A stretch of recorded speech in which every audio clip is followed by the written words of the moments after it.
Peace and love, Supreme Soul Family. Welcome to the Sacred T Square. I am your host, Telepathy the Excellent, T Honey the Artiste.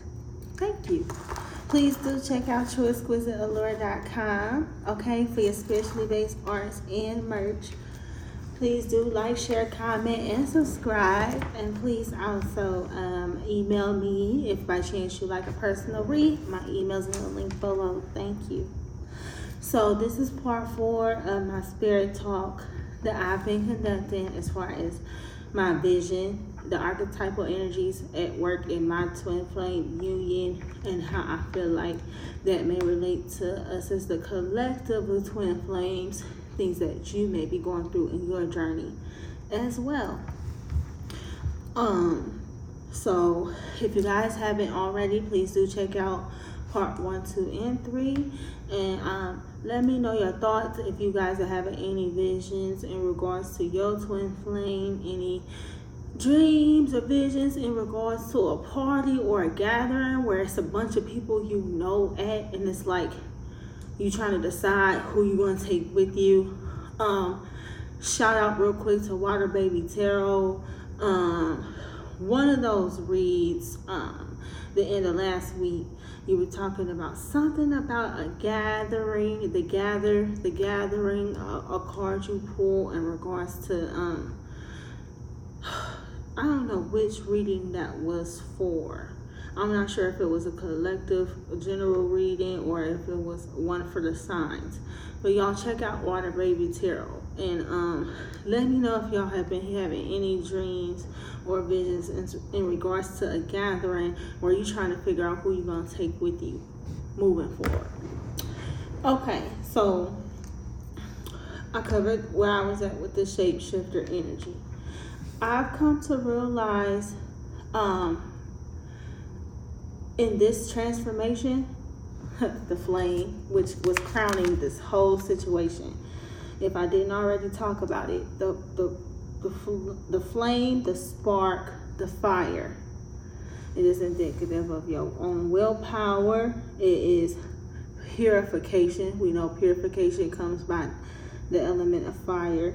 We also know it's about your willpower. So your ability to manifest and your own personal ability to transform. Okay. Now, that's what's so interesting to me here about this shapeshifter energy. When I was touching on it, because in this transformation in the fire where I've been, I've come to realize I am a shapeshifter. This energy goes by many different names. Here in the book, it says the trickster, the elusive, the formless. It relates to this mask, but I think it said the mask also relates to the shaman and the mystic and things of that nature. You know what I mean? Like the shapeshifter. A lot of us as empaths and as sentient beings carry with us all the time the energy of the shapeshifter. Why? Because especially if your spirit guide is a butterfly or anything like that, anything that goes through a deep transformational process where something started off one way in one form and ended up in a completely other form by the time it grows up. If your totem is anything like that, you may very well carry the shapeshifter energy with you. I also came to realize that I'm also what they call a Heyoka empath.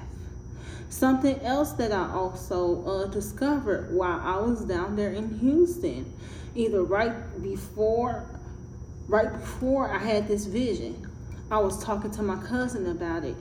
My cousin's husband, I was talking to him about it the night after. And he, has come to the realization he is a Heyoka too. And what's interesting about it is that the flame, let me explain to you why the flame's so interesting here. Heyokas Now, it takes you to in your 30s to even hear that term or realize that's what you are, okay? Nobody knows it starting out on their journey. Nobody knows it or realizes. Unless you've grown up in an original native culture, okay, which a lot of us have not, okay. Even though we know now a lot of black people are a part of the original indigenous that was here, a lot of us didn't know or realize these things. A lot of us is just now coming to find these things in our own personal transformation, right? And also, again, about this red and this yellow and things in this card, this is about your roots. You know what I'm saying? That's why, like, the red's the primary color, the color here. It's about your roots, get back in touch with your shapeshifter roots. Now, the thing about it is, Heyokas, a lot of them when they were younger either had some experience with fire or lightning, thunder, but we all know that comes along with this energy of fire, right? The spark, okay? Lightning is a spark that shoot across the sky. You know what I'm saying? A lot of us have had an experience with either fire, electricity, lightning, something of that nature when we were young. We were just playing. We was doing stuff that we always did, playing around. And, you know, some of us either got hurt, realized we had certain gifts after, or the gifts we had before we had that encounter may have become masked. You know what I mean? So it's part of you having to go through this transformation and this purification of this mask, or your persona having to go through a certain purification, right? In order for you to release that particular persona and get back to your original situation. And a lot of us as empaths, or sentient beings, a lot of us, especially if you're one of the original black native people, you may very well be a Heyoka. A Heyoka, an indigenous term for the sacred clown. The sacred clown is a mirror. It is someone who teaches others about themselves by mirroring their persona back to them. You see what I'm saying? That whole dynamic. Now, how many of us know twin flames mirror each other? Or you're constantly trying to teach your twin flame how to treat you, or trying to teach us twin flame certain things by mirroring back to them, their actions, mirroring back to them their behaviors, so you can get them to see why you might take offense to a certain thing, or why only wanting me for my energy or to have access to my healing power, why that's not a good thing. Because they don't all the way understand it due to us being disconnected from these energies for so long. You know what I'm saying? The Amrita also lubricates things back to life.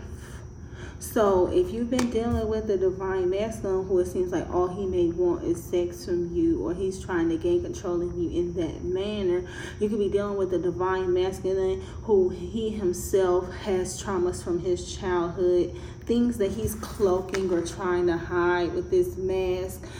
He might be going through an ego death or having a hard time releasing his ego, who really is only after this energy, right? But he's not realizing it's due to holding on for that mask for too long, him losing a piece of his original self, him having to go back and purify and get back in touch with his inner child again, because the sweet nectar lubricates back to life. That means there's a part of him that's dead that he's still trying to cling on to. You understand? But I may come back with a part 5 with this because it's really deep. Y'all take care. Peace.